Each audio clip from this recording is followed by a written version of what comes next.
Hello, this is Dr. Nony, board certified internal medicine physician. As you noticed, my right cheek is so swollen. I look like I'm storing snacks for the winter. Just in case dentistry doesn't work out, I need to behave like a squirrel. Okay, let's get into the subject matter. Have you ever been told that your BMI is normal, but deep inside you, you feel something is off with your health?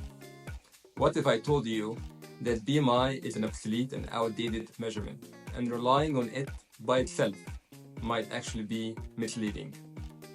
Here's the twist. Some of the fittest people you know, like I'm talking athletes, could be classified as overweight or even obese by BMI. Meanwhile, someone with perfect BMI might be walking around with high visceral fat and serious risk factors for heart disease. Today, I'm going to show you 3 body measurements that beat BMI with real science, real life examples, and how you can use them starting today. Now, let me talk to you about one of my patients. Let's call him Adam. Adam is a very nice guy in his mid 30s. He's actually specifically 37 years old. A tech guy, very analytical, worked from home. Came in for a checkup. He said, Doc, I eat okay, I work out here and there. My BMI is 24.9. According to the BMI calculations, I'm in a normal weight range, but I don't feel good. I feel tired all the time. I had this occasional chest tightness and I start to gain weight around my waist. So I said, let's run some tests. So we ran some tests and what we found actually changed how I practiced medicine. Even though his BMI was fine, he had elevated visceral fat, poor muscle mass, and his waist to height ratio is super high that prone him to metabolic syndrome. And that's when I realized that BMI wasn't just useless, it was dangerous if used alone. Let's talk some science here regarding the BMI and the 3 body measurements that I told you about it previously. The number 1 is waist to height ratio. This is one of the most powerful predictors of metabolic and cardiovascular risk. The formula is very simple: waist to height. Waist circumference divided by your height. Ideally, you want to keep this ratio below 0.5.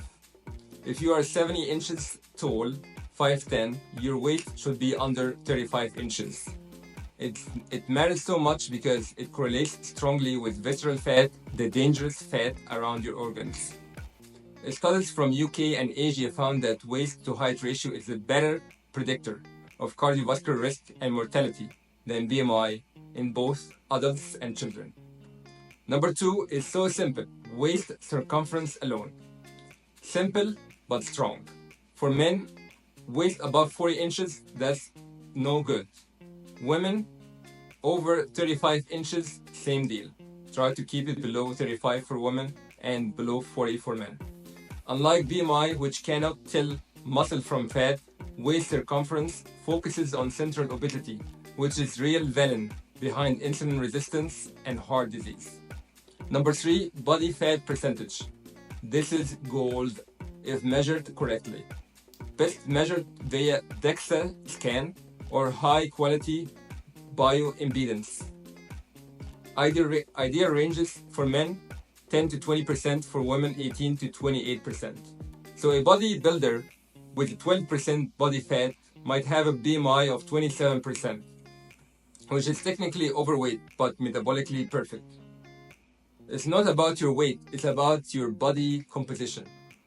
BMI doesn't know the difference between muscle and fat, but your body sure does. So let's go back to our beloved Adam. So, as you know, Adam was concerned about his visceral fat, so we start working on the right numbers. So, bringing down his waist to height ratio, improving his lean muscle mass, and tweaking his lifestyle based on actual health metric.